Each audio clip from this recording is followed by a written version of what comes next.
तुनिशा शर्मा अब हमारे बीच नहीं रही। उनकी कई यादें जो हैं लोगों को काफ़ी परेशान कर रहे हैं, जो उनके बहुत ही ज़्यादा क्लोज़ हैं, उनको बहुत ही ज़्यादा उनकी याद आ रही है।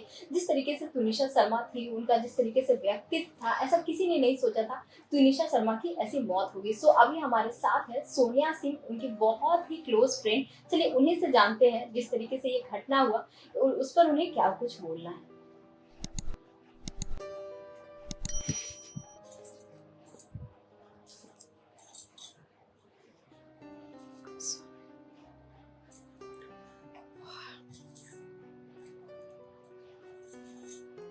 I'm sorry. It's okay, it's okay. हमारे साथ भी ऐसा ही हुआ। विश्वास करना मुश्किल हो गया था कि जिस तरीके से तुनिशा ने ऐसा कदम उठाया। एक्चुअली मैंने सोचा नहीं था कि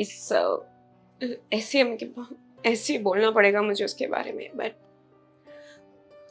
एक रात पहले मेरी उससे बात हुई थी 23rd को। उसने मुझे कॉल किया था 11:15 के आसपास। मुझे बोलती है कि सोनिया दी, मम्मा का फ़ोन आएगा तो आप बोल देना मैं आपके साथ गोलगप्पे, एक्चुअली हम नॉर्थ में पानी पूरी को गोलगप्पे बोलते हैं, तो उसने बोला था कि सोनिया दी मम्मा का फ़ोन आएगा तो आप बोलना कि मैं आपके साथ गोलगप्पे खाने जा रही हूँ। मैंने कहा लेकिन मैं शूट पे हूँ। कहती हाँ बस बोल देना। मैंने कहा हेलो लेकिन तू है कहाँ? कहती बस आप बोल देना ना, मैं करती हूँ आपको कॉल। से कट कर दिया।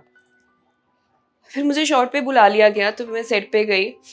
तो फिर उसके बाद मैं जब वापस आती हूँ 45 मिनट्स हाफ एन आवर के बाद, तो उसकी मम्मा के काफ़ी कॉल्स थे और उसका मैसेज आया हुआ था कि मेरी मम्मा से बात होगी तो भी आपको मम्मा से बात करने की ज़रूरत नहीं है। तो फिर मैंने इसको कॉल किया। मैंने कहा कि मम्मा का काफ़ी सारे मिस कॉल्स हैं तो मैं मम्मा को फ़ोन करूं, मतलब कहती नहीं। मैंने बोल दिया है कि बॉबी मेरे हस्बैंड कि उन्होंने आप वो आ गए थे, वो आपको ले गए हैं तो अभी मैं आ गई हूँ तो अभी बात करने की ज़रूरत नहीं है। मैंने कहा ओके। उसके बाद नेक्स्ट डे मैं करने ही वाली थी इसको कॉल, जो मुझे पता नहीं था।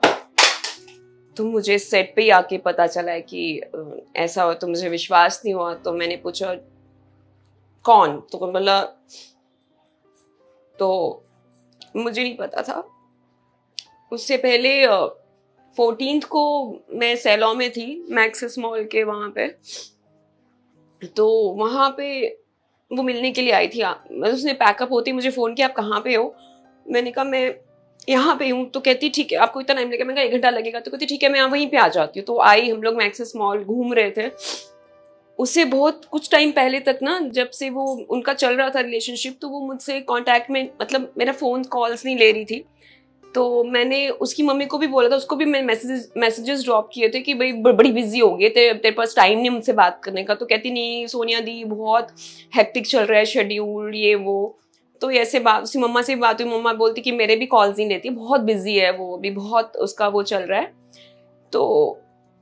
तो फिर उसके बाद फिर मैंने उसको क्योंकि सडनली वो गायब हो गई, तो मुझे पता नया नया प्यार है, तो मैंने भी ज़्यादा डिस्टर्ब नहीं किया। उसके बाद अचानक उसके कॉल्स आने शुरू हुए थे। तो मैं जब 14th को मिली उसको, तो मैंने उसको पूछा था, मैंने कहा ऐसे, मैंने कहा मजाक में पूछा, मैंने कहा तुम दोनों के बीच में सब सही चल रहा है ना? क्योंकि क्यों ऐसे की पूछा? मैंने कहा तू गायब हो गई थी अभी अचानक, तू आके सब मतलब तू अब बात कर रही है, तू सामने से बोल रही है मिलने के लिए, जबकि हम बहुत मिलते थे। तो मैंने कहा तो कहती एक्चुअली उसको कहती वो उसने कहा है कि उसको 24 घंटे रिलेशनशिप की बातें नहीं करनी है,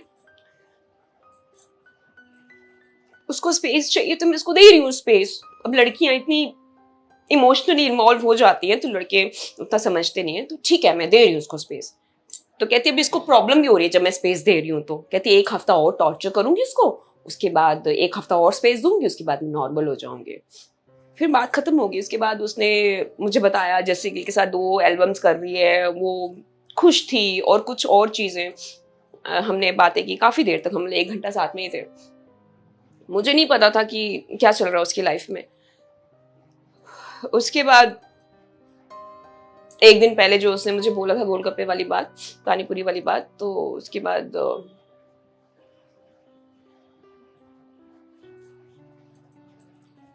जी, जी, मैं मैं समझ सकती हूँ कि ये जो न्यूज़ आई होगी वो उस पे विश्वास करना ही मुश्किल हुआ होगा। उस टाइम क्या कुछ आपके माइंड में चल रहा था? क्या कुछ उनकी मेमोरीज़ चल रही थी? किस तरीके से आप बताना चाहेंगे? नहीं, मैं नहीं, मुझे विश्वास ही नहीं हो रहा था, क्योंकि जब मुझे बताया गया तो मुझे विश्वास नहीं हो रहा था। मैं गुस्सा भी थी। जब मुझे मम्मी से फाइनली कंफर्मेशन आया, उसकी मम्मी से बात हुई, तो मैं गुस्सा थी उससे बहुत। मैंने कहा जिंदगी में उसने हर लाइफ में जो भी प्रॉब्लम्स उसने फेस किए हैं, उसने हर चीज मुझसे शेयर की है। तो एक बार ये चीज भी शेयर कर लेती, मैं उसको गाइड करती, तो मे बी इतना बड़ा स्टेप वो नहीं। तो मैं तो अभी तक, मुझे तो विश्वास ही नहीं है। बट क्या कुछ उन्होंने आपसे शेयर किया था? किस तरीके से आपकी और उनकी बॉन्ड थी? कितने सालों से उनके साथ आपकी बॉन्ड बनी? किस तरीके से आप उन्हें जानती थी? क्या बताना चाहेंगी? हम लोगों ने साथ में शो किया था महाराजा रंजीत सिंह। 2017 से हम लोग मैं मिली और हम लोग बहुत क्लोज आ गए। उसकी कोई सिस्टर नहीं थी।